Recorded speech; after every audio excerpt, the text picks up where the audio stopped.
Sayyidina Muhammadin wa ala alihi wa sahbihi ajmain amma ba'du. Yang terhormat Bunda Leni Nur Aini SSN BUM selaku dosen pengampu pendidikan lingkungan Sosbudtek dan teman-temanku yang saya cintai dan saya hormati.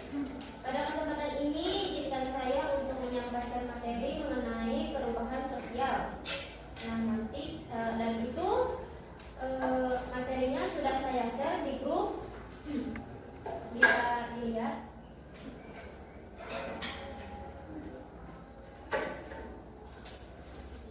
Ya, langsung saja.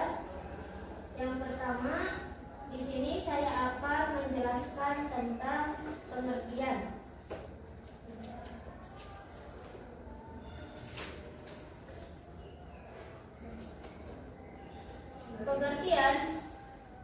Pengertian perubahan sosial secara etimologi, perubahan sosial berasal dari dua kata, yaitu kata perubahan atau change, yang berarti peristiwa yang berhubungan dengan perubahan posisi unsur suatu sistem hingga terjadi pada perubahan struktur sistem tersebut.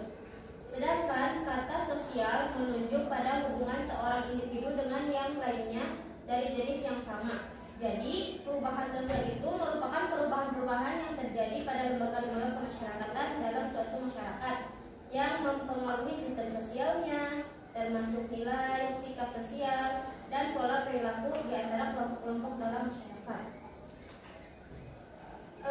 Adapun di sini pengertian menurut para ahli.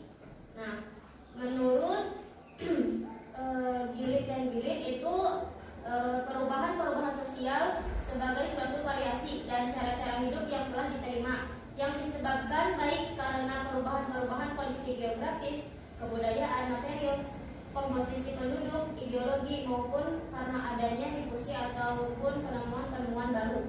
Nah, itu menurut Gilit dan Gilit. Yang kedua yaitu menurut Gilbert Moore.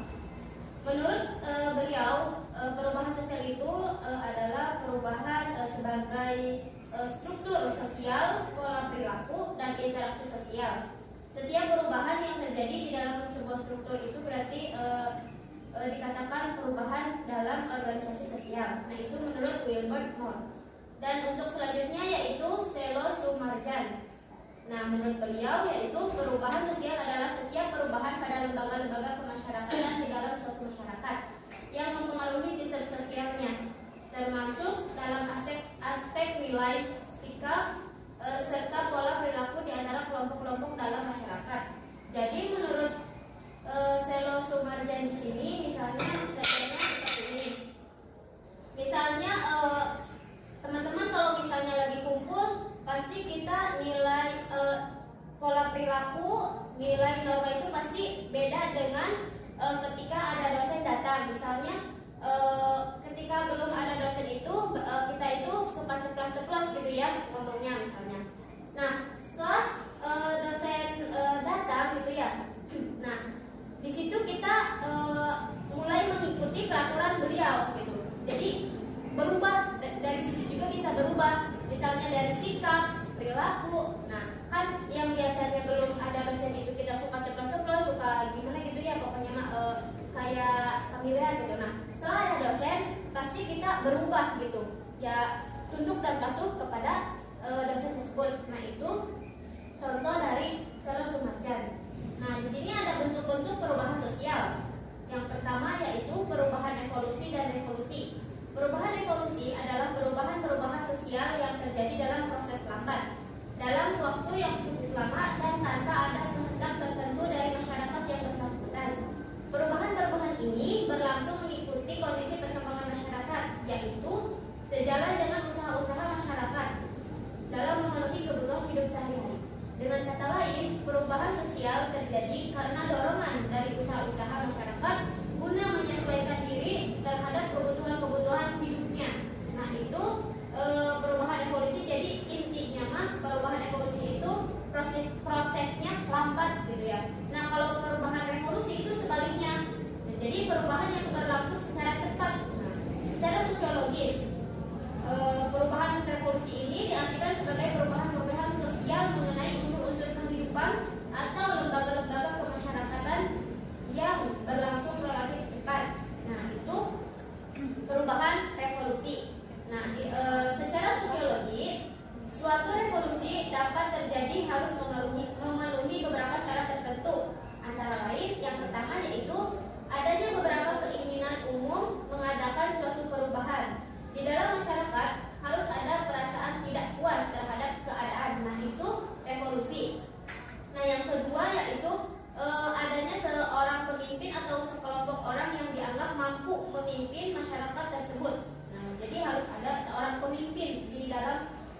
itu. Nah, terus selanjutnya yaitu pemimpin tersebut dapat menampung keinginan-keinginan tersebut untuk kemudian merumuskan serta menegaskan rasa tidak puas dari masyarakat untuk dijadikan program dan arah bagi geraknya masyarakat. Dan yang terakhir yaitu pemimpin tersebut harus dapat menunjukkan suatu tujuan pada masyarakat. Artinya jadi bahwa tujuan tersebut bersifat konkret dan dapat dilihat oleh masyarakat. Nah, itu revolusi. Nah, di sini teman-teman juga bisa melihat contoh evolusi gitu ya. Jadi yang tadinya ini berarti dari kata pencahariannya gitu. Yang tadinya berburu terus ke bercocok tanam, bercocok padi gitu ya. Nah, itu contoh evolusi. Nah, kalau contoh revolusi itu, nah ini seperti ini ya. Jadi menggunakan mesin uap dalam industri pas pertama. Nah, terus berikutnya lagi penggunaan mesin produksi massal bertenaga listrik dan minyak. Jadi kan tadi juga katanya mempunyai sikap tidak puas. Jadi kita tuh tidak puas, ingin selalu memperbarui. Nah, itu di sini ada contohnya. Jadi perjalanan revolusi industri itu di dunia itu seperti ini. Nah, yang ketiga itu tuh penggunaan teknologi informasi dan mesin otomatis. Nah yang terakhir mesin terintegrasi jaringan internet. Nah, itu contohnya. Nah, yang kedua yaitu perubahan direncanakan dan tidak direncanakan. Nah, perubahan ini yang telah direncanakan ini didahului oleh pihak-pihak yang hendak mengadakan perubahan di dalam masyarakat. Pihak-pihak yang menghendaki suatu perubahan dinamakan agent of change, yaitu seseorang atau sekelompok orang yang mendapat kepercayaan dari masyarakatnya sebagai pemimpin satu atau lebih lembaga-lembaga kemasyarakatannya. Misalnya seperti ini ya. Di sini contohnya yaitu program keluarga berencana. Nah, itu untuk supaya pertumbuhan jumlah penduduk itu bisa nggak membludak gitu ya. Jadi bisa ditahan dulu. Ada lagi nih, untuk mengurangi angka kematian anak akibat polio, pemerintah mengadakan gerakan pekan imunisasi nasional atau PIN. Nah, itu ya. Nah, itu perubahan yang direncanakan. Nah, untuk selanjutnya, perubahan yang tidak direncanakan biasanya berupa perubahan yang tidak dikehendaki dan terjadi di luar jangkauan masyarakat. Misal longsor, banjir, kan itu juga bisa ya.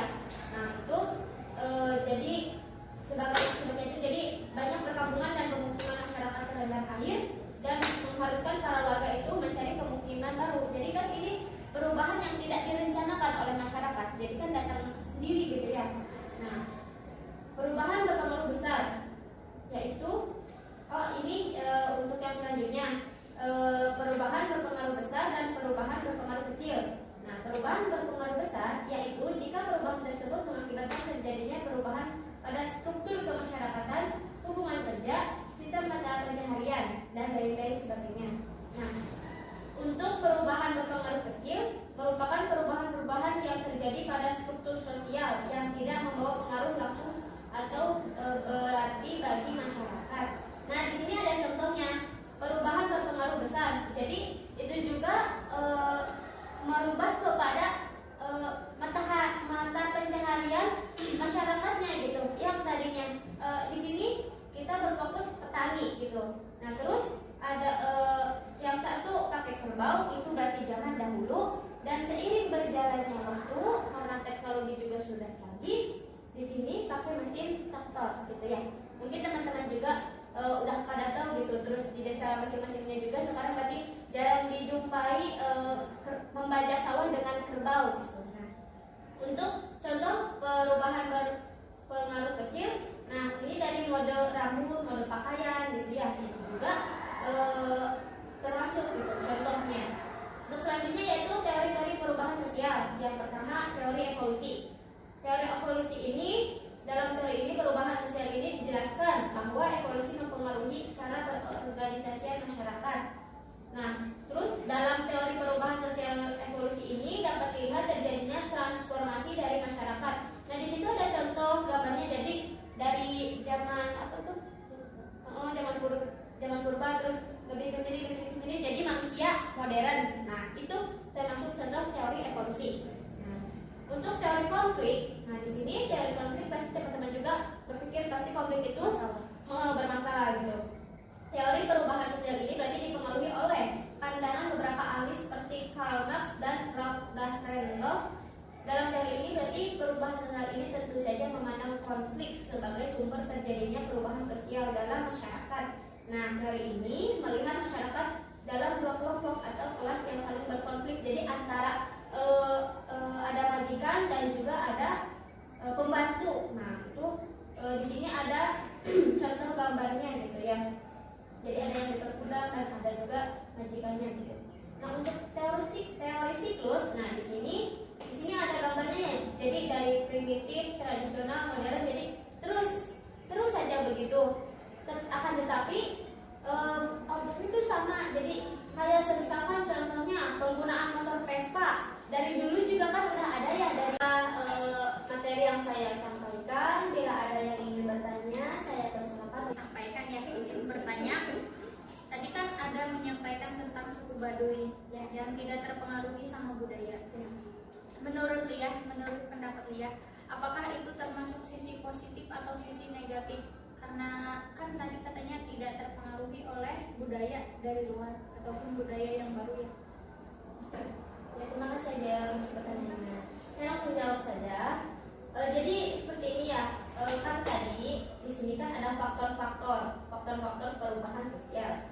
Kan ada faktor penyebab, ada faktor pendorong, ada faktor penghambat. Nah, tadi saya yang suku Baduy itu berarti termasuk masyarakatnya itu masih mengagungkan tradisi nenek moyangnya gitu ya. Jadi menurut saya kalau kita mungkin berkomunikasinya itu susah ya. Nah, pasti kalau di kita ada yang menerapkan kayak gitu pasti gitu ya. Pro dan kontra lah intinya begitu. Nah, kalau menurut mereka mungkin itu positif karena kenapa? Mereka masih mempercayai atau mengagungkan tradisi mereka gitu. Jadi mereka itu tidak ingin menghilangkan tradisinya atau adat-adatnya karena itu peninggalan dari nenek moyangnya gitu. Karena di sini juga ada jadi rasa takut akan terjadinya datang budaya-budaya baru. Jadi mereka mungkin mereka juga mendengar bahwa ada telepon, ada motor, ya pokoknya kayak gitu alat komunikasi. Tapi mereka tidak sama sekali kalau bahasa kitanya tergiur karena mereka masih mempercayai gitu ya, masih berpegang teguh dengan kepercayaan mereka. Nah, silakan apabila teman-teman ada yang ingin menambahkan, saya persilakan. Yang menilai dari kita yang mungkin negatifnya seperti itu. Gitu. Ya, terima kasih. Terima kasih. Ya, teman-teman gimana? Mau ada yang menambahkan? Sedikit ya, sedikit menambahkan. Ya mungkin memang benar tadi kata Mbak juga ya. Mereka memang merasa ya kita benar kok gitu. Terus itu karena mereka nggak mau ya karena menghindari hal-hal yang buruk sih. Kayak misalnya kita tahu lah gitu internet baiknya bagusnya kemana gitu ya kan, mempermudah segala macam komunikasi apapun. Tapi kan buruknya juga berdampaknya ke perilaku baiknya kan ke anak-anak gitu kan. Mending kalau misalnya kita yang bisa menjaga gitu, bisa tameng gitu kan misalnya apa gitu ribet juga ke mereka nya. Makanya mereka mikir ya mungkin kita tetap berpegang teguh ke suku mereka sendiri gitu makanya. Jadi nggak mengambil resiko itu lebih jauh ya. Jadi seperti itu